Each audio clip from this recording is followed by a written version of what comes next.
So in the last class we have seen about the design of rotor of the cage motor. So today we will be looking into one or two examples on the rotor design of the cage motor. Okay. So already I have forwarded you the problem statements for the cage motor design or rotor design. We will see the solution of those. Once I will read out the problem or examples.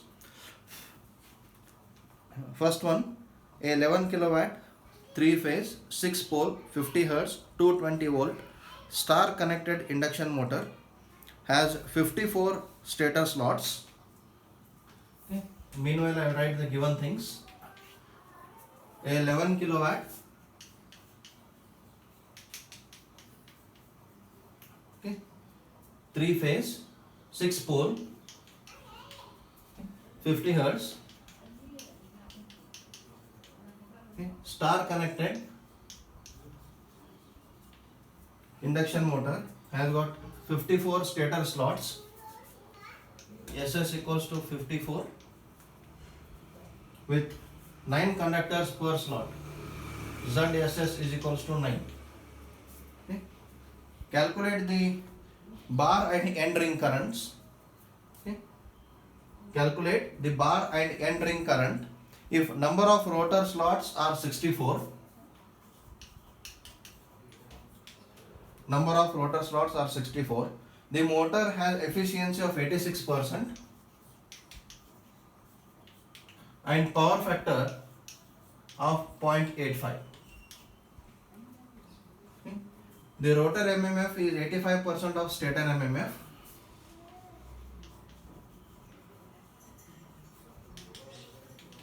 .85 of stator MMF. Okay. So also find the bar and end ring sections if current density is 5 ampere per mm square. Okay. So current density is 5 ampere per mm square. So what I need to find out is IB, IE, AB and AE. I need to find all these things. Okay. So solution or design. Okay. The stator current per phase is given by, see what is the rotor current equation. So I can use rotor MMF equal to 0.85 stator MMF. What is stator MMF?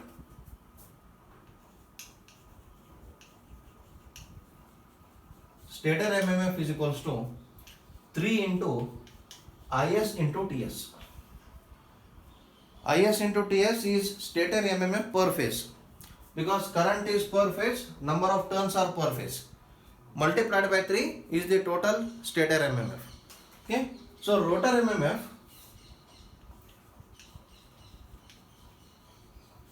is equals to, in case of wound rotor, rotor MMF was easy. 3 into IR into TR. Okay, that was very easy. 3 into IR into TR. But here there are no turns. In each slot there is only one rotor bar. Okay, in each slot there is only one rotor bar. So therefore, how many number of conductors I have in rotor? Number of conductors in rotor are equal to number of rotor slots. Because in each slot there is one rotor conductor or rotor bar. So number of conductors equals to number of slots. Therefore number of turns equals to half the number of conductors. This concept we use here. Okay, so the concept of conductor and turn is very important here. Okay, number of turns are always equal to half the number of conductors. So number of conductors in rotor are nothing but number of rotor bars. And number of rotor bars are equals to number of slots, because in each slot there is one rotor bar housed. Therefore number of turns in each rotor bar number of turns in the cage rotor is equals to half the number of rotor bars, that is half the number of slots. So rotor MMF is equals to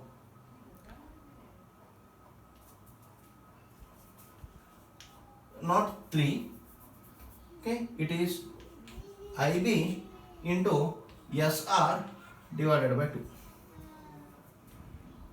IB into SR divided by 2. Or if you want to write IB into number of rotor turns is equals to IB into rotor bars divided by 2. Number of rotor bars divided by 2. Number of turns are half the number of conductors. So number of rotor bars divided by 2 is number of rotor turns.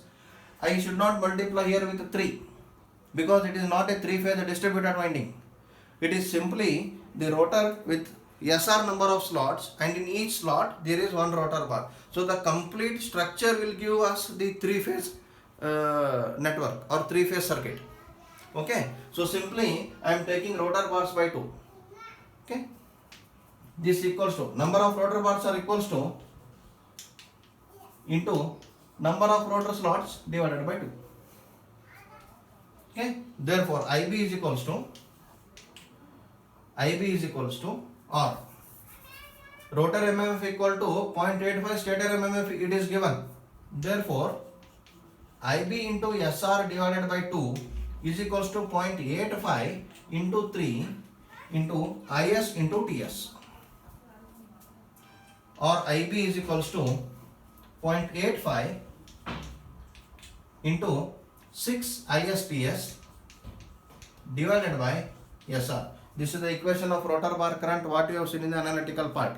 It is multiplied with what? KWS. Okay, ISTS into KWS. That KWS is considered to be 1 here, and 0.85 is the power factor. Whatever the value of power factor I get, if the value of power factor is 0.85, rotor MMF will be 85% of stator MMF. If power factor is a 0.9, rotor MMF will be 90% of stator MMF. Okay, so this factor, okay, multiplying factor for rotor MMF, stator MMF is equals to power factor. Okay, now I have to find out what is IS and what is TS and what is SR. SR is given, it is 64. So now I have to find out what is IS and TS. Okay.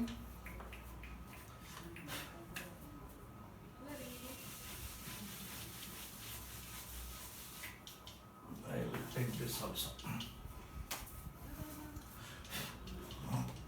Yeah. Now IS is equals to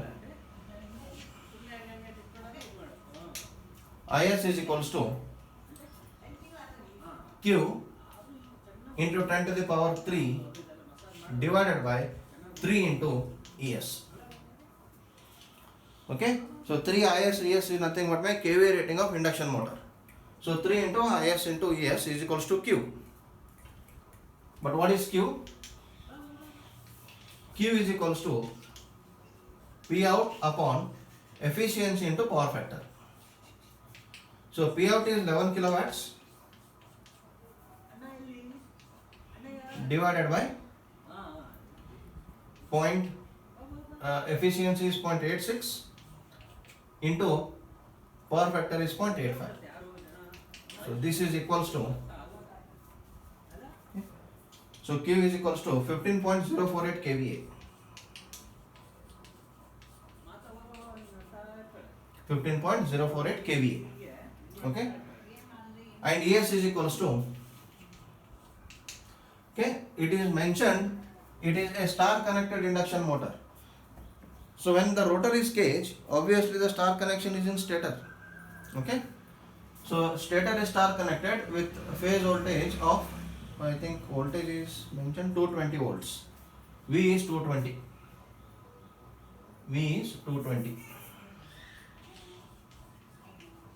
Okay, so ES is 220 divided by root 3 per phase value. 220 volts is line to line voltage. So 220 by root 3 is 127 volts. Okay, so this is ES. I have Q. Now calculate IS. Therefore IS is equals to, I will write here only to save the space. So IS is equals to 15.048 into 10 to the power 3 divided by 3 into 127. So IS will come out to be 39.5 amperes. IS is 39.5 amperes. Okay. Then TS is equals to ZS by 6. Okay. Now what is ZS? ZS is equals to SS multiplied by ZSS. So number of stator slots are 54 multiplied by conductor per slot are 9. So ZS is equals to 486 and TS is equals to 486 by 6. So that comes out to be 81. So TS is 81.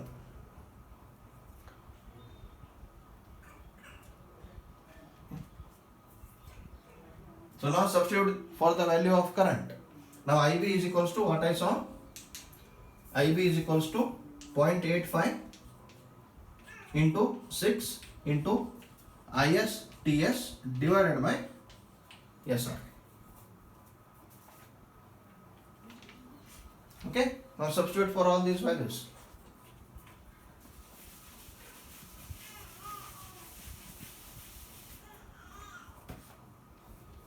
So IB is equals to 0.85 into 6 into IS 127 into TS 81 divided by 64.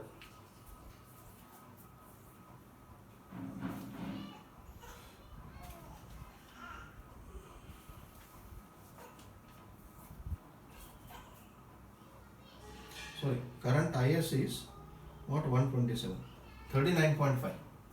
Sorry, it is 39.5. Okay, so divided by 64. So the rotor bar current IB is equals to, we'll get 255 amperes. Rotor bar current is 255 amperes. Now therefore current in end ring,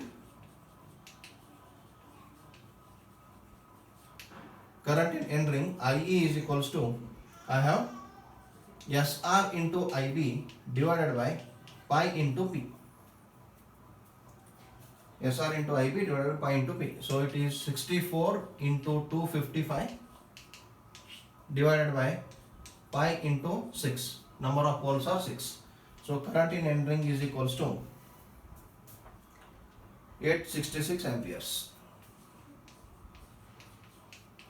866 amperes. Now I should find the area of rotor bar and area of end ring.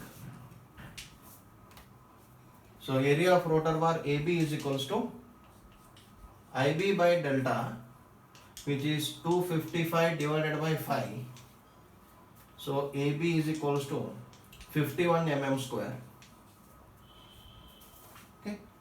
Current density is 5 amperes per mm square. So it is 51 mm square. And AE is equals to IE divided by delta. So that is 866 by 5. 173.2 mm square. So this is what been asked in the example 1. Okay. So I have found out rotor bar current, I have found out end ring current, and also I have found out the respective cross section areas. Okay. So one thing we should remember here is in a rotor, whatever we are calculating, that we are calculating per bar and multiplying it by number of bars. It is not like our stator. Per phase we calculate and multiply it by 3 for total. Okay, so total 3 phase in rotor bars or cage rotor is taken, whatever the, say for example, I want to find out the copper losses. Okay, so how do I find out copper loss per phase in total copper loss in winding? I calculate per phase multiplied by 3, that is total copper loss. But whereas suppose if I want to calculate copper loss in the rotor bars, there is no concept of 3-phase winding here in rotor bars because each is connected to end ring and braced. So the total copper losses in the cage rotor is always equal to copper losses in bars plus end rings, right? So simple, calculate copper loss in each bar, multiply it by number of bars. Calculate copper loss in each end ring, multiply it by 2, because number of end rings are only 2. Okay, so this is how the conceptually we have to go ahead in the cage rotor. Okay, second example in which we do calculate the losses. Okay, so that second example is a little bit more complex than this.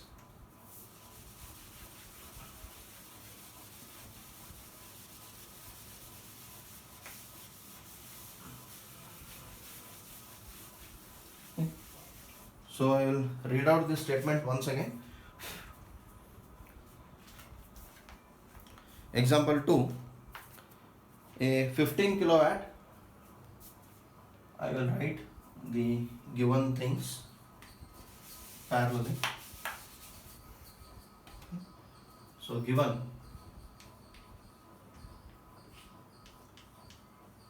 P out 15 kilowatts,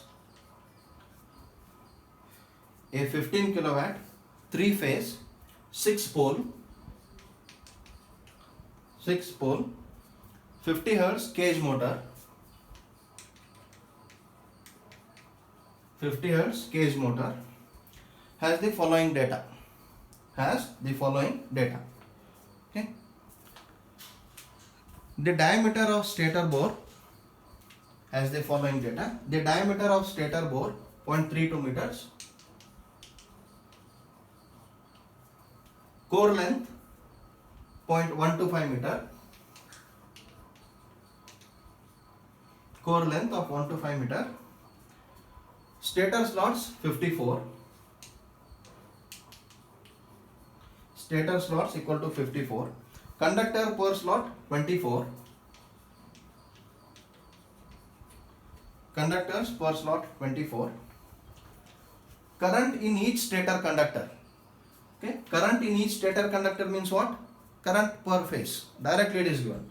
So current in each stator conductor is IS is equals to 17.5 amperes. 17.5 amperes. Power factor 0.85.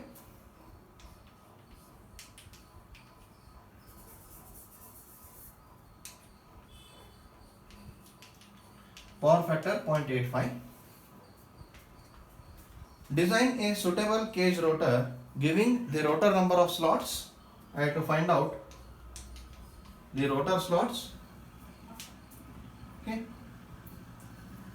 Section of bar and end ring AB and AE. Section of bar and end ring. The full load speed is 950 rpm. They have given N equals to 950 rpm. Find the total copper losses. Total copper loss in rotor. Total rotor copper loss. Okay.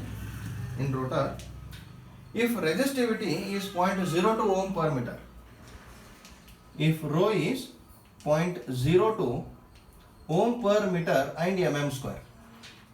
In the last class I have told what is and mm square means. Okay. Length of 1 meter and 1 mm square area. Okay. Now, current density 7 ampere per mm square, delta 7 ampere per mm square. Yeah. Now, additional length or projection of rotor bar, projection of rotor bar, projection of rotor bar due to skewing,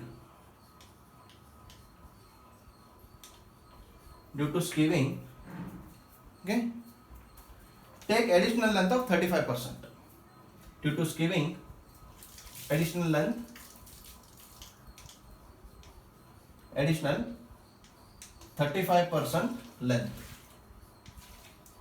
Okay, in the previous class when we were discussing about the rotor design, okay, I was telling that the rotor of cage motor or the slots of cage motor are skewed to overcome the harmonic synchronous torques. Okay, so to overcome harmonic synchronous torques, I am skewing the rotor slots. Okay, this is suppose the rotor construction or rotor core. When I provide the slot, I use the skewing. Okay, I don't go for the parallel slots, but actual axial length of the rotor is this. Okay, actual axial length of the rotor is this. But if you consider the actual length of the rotor bar, now take this as center and this as radius, take an arc. So this will be the additional projection, and this is 35%. Okay, so this is what 35% called, additional 35% of the length. So this now from this point to this point is the actual length of bar now, because I need length of bar while calculating the resistance. Okay, so length of bar in cage rotor is not equal to length of core of the rotor. Length of bar is equals to length plus the additional projection. Okay, and that is given 35%, and that is given 35%. Okay, so LB is equals to L plus 0.35 L. Okay, 1.35 L. It will be equals to 1.35 L. So this I will write it as LB is equals to 1.35 L. Okay, I will rub this part. I need space for solution. Okay.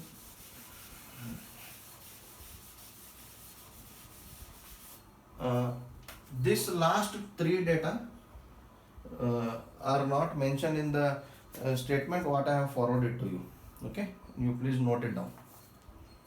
We will keep this given as it is. At the right, we will go for solution, the design. Yeah. So first I need to find what are the rotor slots. So rotor slot. So there are various guidelines to choose rotor slots. Rotor slots should not be equals to stator slots. This is first condition. Rotor slot should be somewhat higher or lower than the stator slots. Second condition. Rotor slots, difference of rotor to stator slots should not be equals to plus or minus P or 0, plus or minus P, plus or minus 2P, plus or minus 3P, plus or minus 5P, so on. They should not be, the difference should not be equals to 0, plus or minus 1, plus or minus 2, plus or minus 4, so on. Okay. So what we do here is, I simply choose rotor slots, and generally remember the number of rotor slots are chosen slightly higher than the number of stator slots. Okay. If I choose less than, there is no harm, because it is given plus or minus. Okay, plus or minus will do. Minus also will do. If the number of rotor slots are less than stator slot, it is acceptable. Okay, as per the design to overcome harmonics. See, why I am choosing the number of rotor slots is to simply overcome harmonics. So these guidelines to overcome harmonics and to eliminate induction torques and synchronous torques which are due to harmonics. Now what is the disadvantage if I choose less number of slots? What is the advantage if I choose more number of slots? Okay. So if I choose more number of slots, more number of rotor bars will come into the picture. The rotor resistance will increase, which will give the better starting torque. Okay. So generally when choosing the rotor number of slots, I choose the number of rotor slots higher than the number of stator slots. Okay. With satisfaction of all those guidelines, not arbitrarily, with satisfaction of all those guidelines. Okay. So that gives us advantage in improvement of starting torque.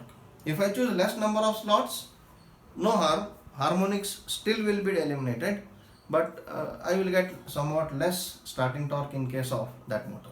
Okay, so here one thing is clear, that I will choose rotor slots higher than stator slots. By what value? Okay, by what value? I simply choose rotor slots higher than number of pole pairs of stator slots. Okay.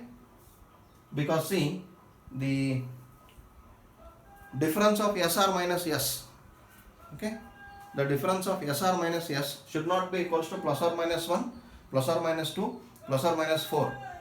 There is no plus or minus 3 in that. So number of poles are 6, therefore I can choose number of rotor slots higher than number of stator slots by pole pairs, that is 6 by 2, 3. That will give us all the conditions satisfied. Okay. Here, if P equals to 8, I can't do that. If number of poles are equal to 8, I can't do that. Okay. So here P equal to 6, I am doing this. Here, rotor slots are chosen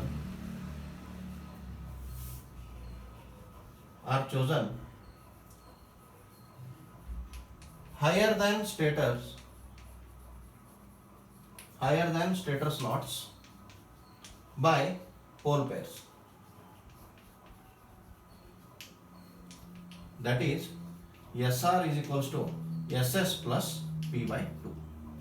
That is, SS is 54 plus 6 by 2. Therefore, SR is 57. This will satisfy all those guidelines. SR equals to 57. Okay.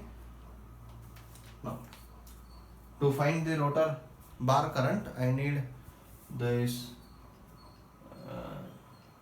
stator MMF. Okay.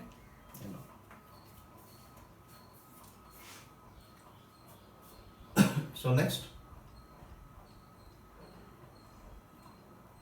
rotor slots is what? Rotor bar current. Okay. So TS is equals to ZS by 6 turns per phase. ZS by 6, which is equals to ZS is SS into ZSS by 6. So this will be 54 into 24 by 6. So TS is equals to, I get 216. TS is 216. Okay. And IS is directly given 17.5 amperes. I need not to calculate because I don't know the voltage. If I would have known the voltage, I would have calculated IS directly from Q. But I don't know voltage here. But IS is directly given. I need not to worry. Okay. Therefore, rotor bar current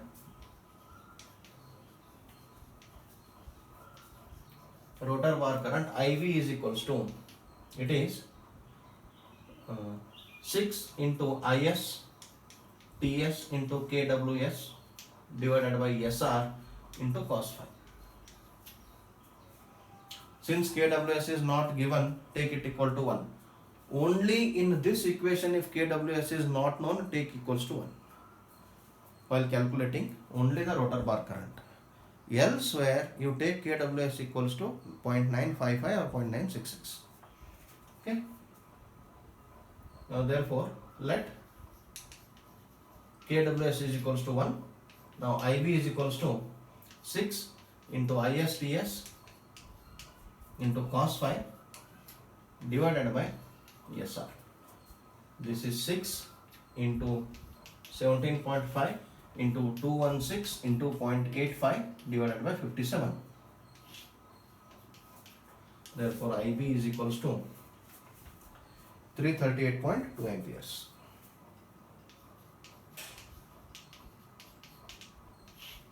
The solution values in the textbook are slightly different, okay, than what we have. This is also one of the solved example in the AKS 1A textbook, okay, but the solution values are slightly different. So only I have taken the same example because you should not get confused when you go through the textbook.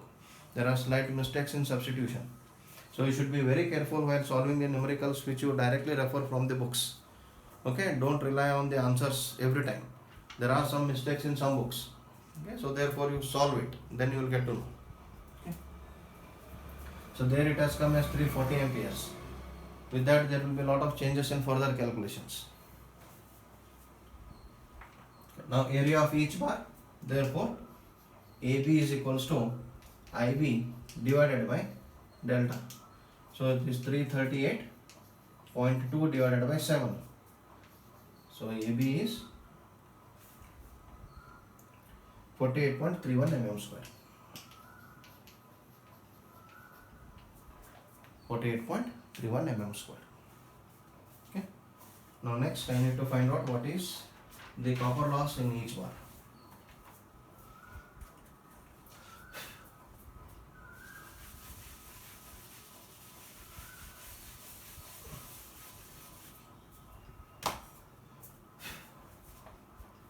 Copper loss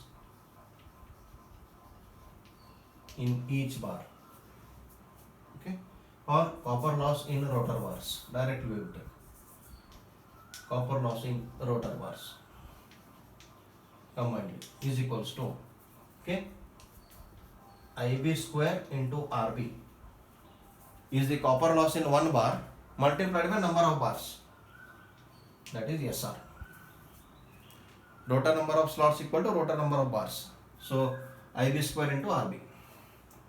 Now I should find what is RB. Okay.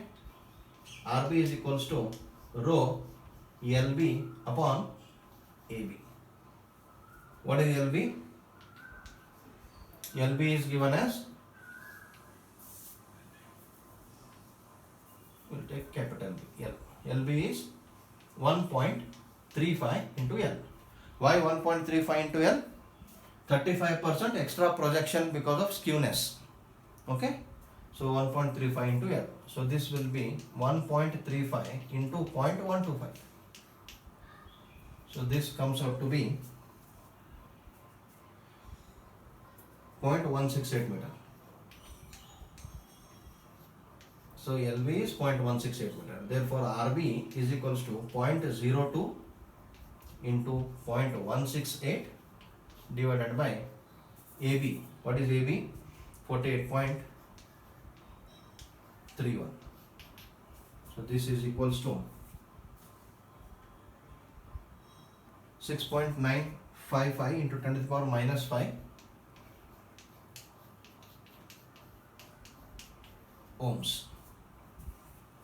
Okay. 6.955 into 10 to the power minus 5 ohms.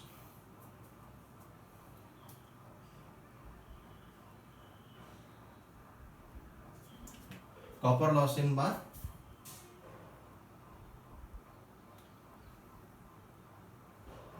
Copper loss in bars is equals to, SR is 57 into current in each bar 338.2 square into 6.955 into 10 to the power minus 5. So this comes out to be 453.44 watts. Okay. So copper loss in bars is 453.44 bars in all the bars. Okay. So this is total copper losses in the bars. Now I should find copper losses in end rings. Okay. For that I need to know what is current in end ring and area of end ring. Okay.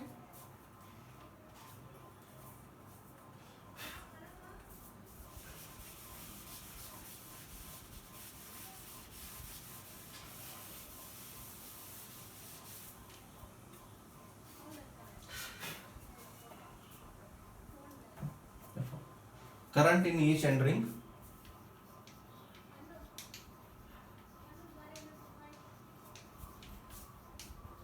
Current in each end ring, IE is equals to, I have SR into IB divided by 5P.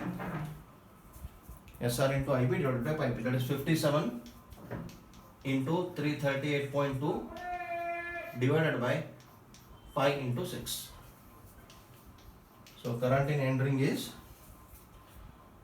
I is equals to 1022.69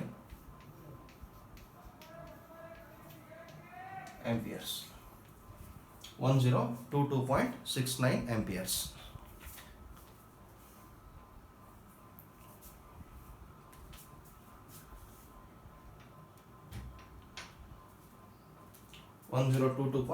amperes. Okay. Then area of each end ring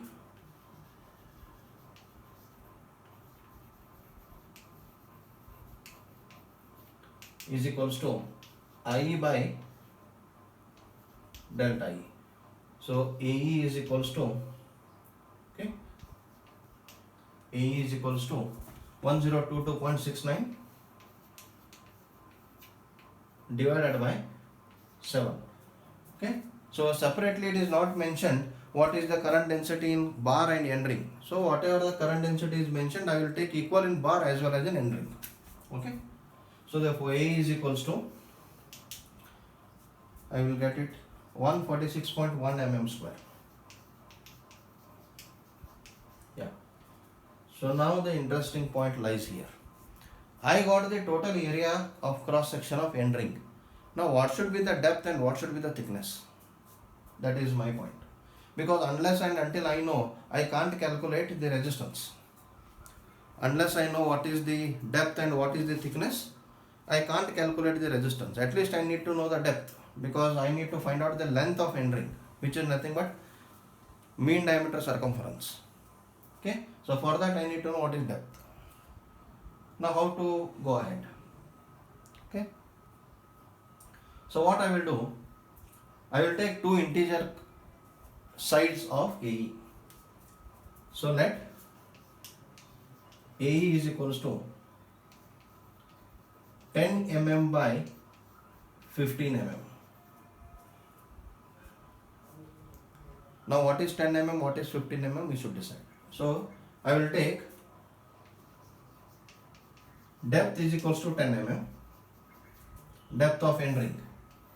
Okay, sorry, not depth.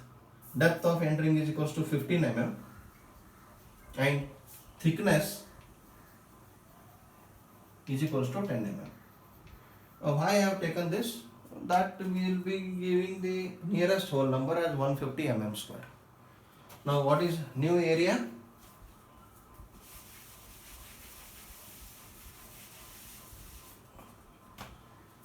AE now is equals to 150 mm square. Slightly I have taken higher area because I can very conveniently fix these two dimensions. Okay, fixing fractional of mm is a difficult task. I could have taken 14.61 mm divided by 10 mm, but how we will fix 14.6 mm? Physically, it is difficult. So 15 mm I can fix very easily, is it? So therefore I have taken 15 mm by 10 mm. So 15 mm depth, 10 mm thickness. So what does it mean? Now this is my end ring.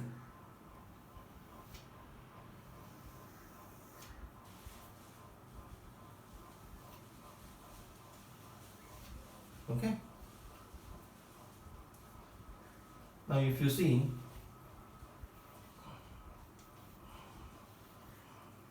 this section of end ring,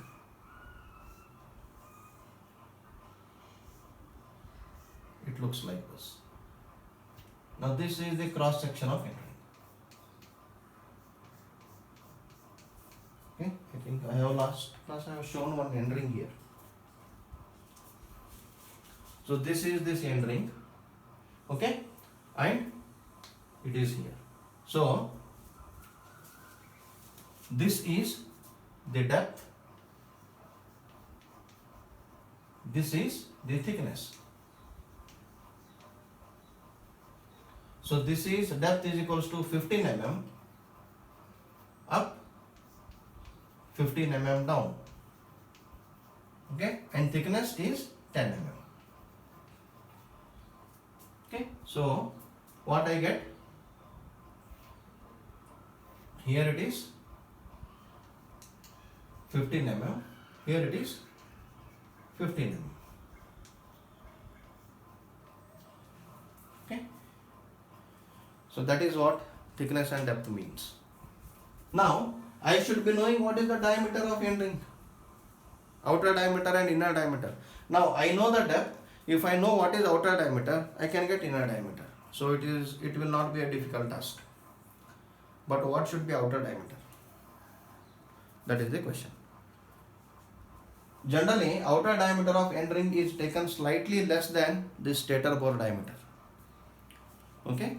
Generally, the outer diameter of end ring is taken slightly lesser than the stator bore diameter. Therefore, what I assume here is, I assume the outer diameter of end ring to be equals to 90% of stator bore diameter. Okay, you take a note. Generally, in the numerical solved in the book, they have taken equal to stator bore diameter. Okay, but actually it should be less than that. So I will be taking less than that. You have to mention this all while solving the example in the exam. If you don't mention, the marks will not be given for this. Okay, there should not be only equations. Certain assumptions what we do in the solution, it should be very clearly mentioned, and no harm even if you underline that. Okay, generally outer diameter of end ring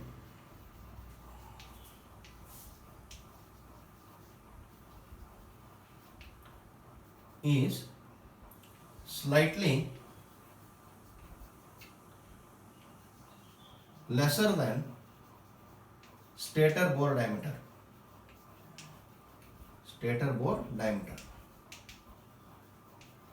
Because stator is a hollow cylinder, it is called stator bore. Okay, it is also known as stator bore diameter. Now what I will take here is outer diameter of end ring to be 90% of stator bore diameter.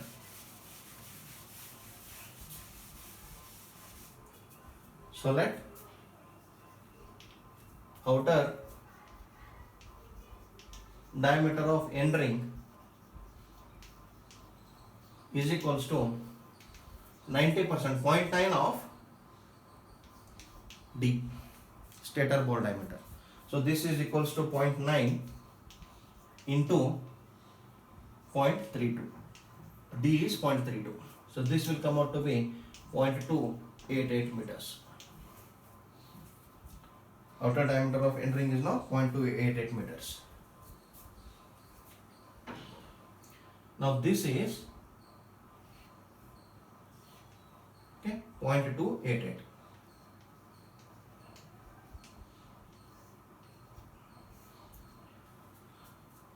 Now to find the mean diameter of end ring, now this is what? DE. This is what I am interested in, to find the length of end ring. Okay. So what is DE? Outer diameter plus inner diameter divided by 2. Mean diameter of any circular strip is outer diameter plus inner diameter divided by 2. So what is inner diameter? Therefore, inner diameter of end ring is equals to, okay, this is equals to, inner diameter of end ring is equals to outer diameter minus this depth is remaining inner diameter. Getting it? Outer diameter minus this depth minus this depth is inner diameter. So outer diameter minus 2 times the depth of the end ring is the inner diameter. So this equals to outer dia minus 2 into depth of end ring. So this is equals to 0.288 minus 2 into the depth is 15 mm. So in meters, 0.288 is in meters, 0.015. This is 0.258 meters inner diameter. That will come out to be 0.258 meters. Okay. Therefore, I need the mean diameter of end ring. So mean diameter of end ring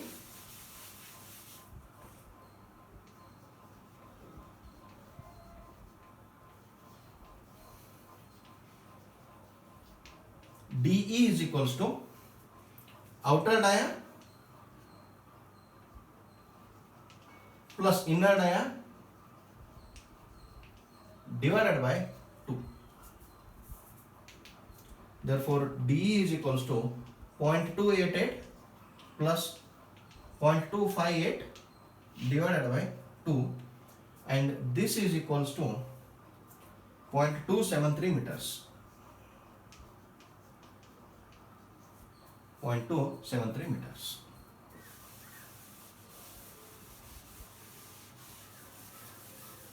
Now, resistance of each end ring.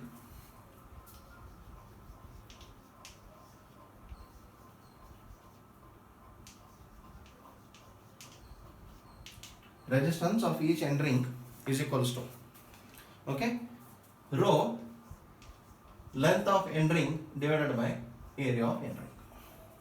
Rho is 0.02 given, area of end ring we have calculated, length of end ring we should see what it is. Now what is length of end ring? It is the mean circumference of the end ring, that's it. Okay, if I open the strip, it becomes length, the mean circumference of end ring. So what is LE is pi into D, mean diameter of end ring. For this reason we calculated mean diameter here. So this I can substitute here. Okay, so LE is pi into DE, that is 0.857. You substitute, okay, directly. Therefore, resistance of end ring, resistance of each end ring, or RE, I will take this as RE. RE is equals to rho, that is 0.02 into 0.857 divided by AE. AE is 150 mm square. I have readjusted the depth and thickness. So RE will come out to be 1.143 into 10 to the power minus 4 ohms. Okay, so copper loss in end ring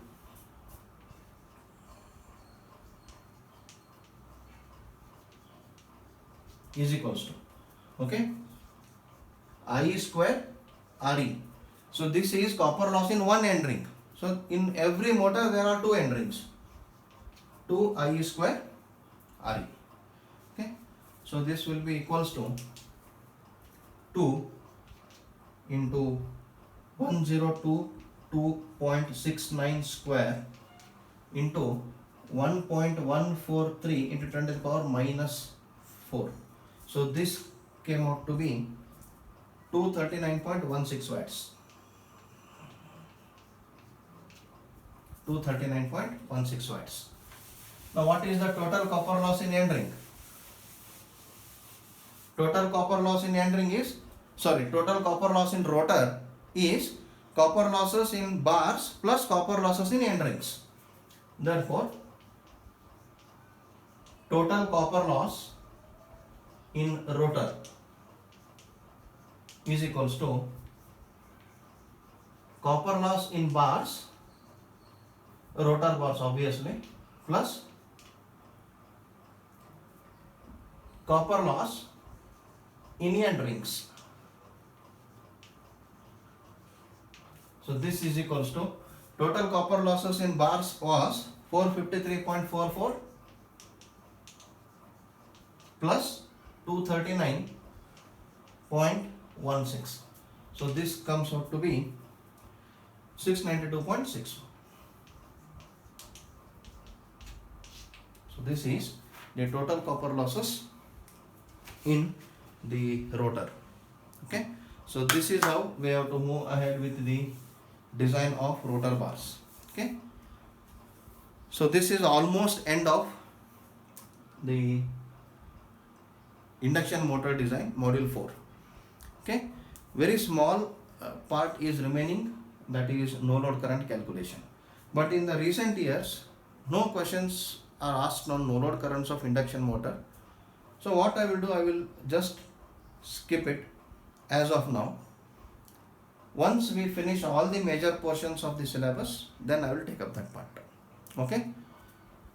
So this will enable you people to write full questions, to answer full questions of module 4.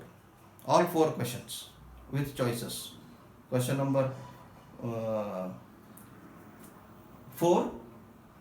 and question number 5. Sorry, question number 7 and question number 8, module 4.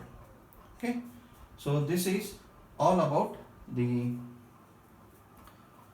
induction motor design. Okay, so in the next class we'll start with the transformer design. Okay, one small numerical is there. I will solve it on myself and I will provide you the solution, because it is known to you, because that kind of numerical you already have solved in the analytical study of the machines. It is simply the extension of that. That's it. So let us not put another 10, 15, 20 minutes for that solution. I will forward that solution to you directly in the group, and I will upload it that in the Google class. You can go through that. Okay, so in the next class what we'll do is we'll start with the design of transformers, which is one of the important machine, that is module 3. Okay, so module 2 is almost complete, only field design is remaining. Module 1 is done. Okay, some of the assignments are remaining. Module 4 is almost completely done. Not even 2 to 3% is remaining here. Only small part of no load current, which they haven't asked in near exams. Okay, so with that guess, I will right now I will skip it. I don't say that I will skip it forever. Right now I will skip it, so that we will utilize more time in going through the main designs. Okay, so next class we will start with the induction motors. Okay, transformer design. Next class we will start with transformer design. Okay, so thank you for joining the class.